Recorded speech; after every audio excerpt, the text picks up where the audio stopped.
విగ్రహాలకు సంబంధించి రాష్ట్ర వ్యాప్తంగా ఒక పాలసీ పెట్టంటే పెట్టండి. అది నగరంలో ఉన్నటువంటి ప్రధాన రహదారుల మధ్యలో పెట్టడమా?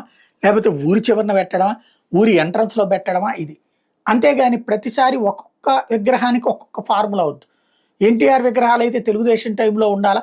రాజశేఖర రెడ్డి విగ్రహాలైతే వైసీపీ టైంలో ఉండాలి. తెలుగుదేశం వస్తే వైఎస్ విగ్రహాలు లేపేయాలి.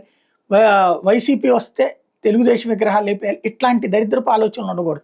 సిస్టమేటిక్‌గా ఉండాలి. అందులో వంగవీటి రంగా గారి పట్ల ఇప్పటికీ ప్రజాదరణ ఎంతుందన్నటువంటిది మొన్న డాక్టర్ బిఆర్ అంబేద్కర్ కోనసీమ జిల్లా అంతర్వేదికరలో ఉద్రిక్త సంఘటనకు కారణమైంది. కాపు సంఘాలు వంగవీటి రంగా విగ్రహానికి ఏర్పాటు చేస్తుంటే అనుమతి లేదంటూ పోలీసులు తీసుకెళ్లే ప్రయత్నం చేస్తే పోలీసులకు వ్యతిరేకంగా నినాదాలు చేసి విగ్రహాన్ని అదే ప్లేస్‌లో పెట్టడం అన్నటువంటిది అక్కడ సంచలనం సృష్టించిన అంశం.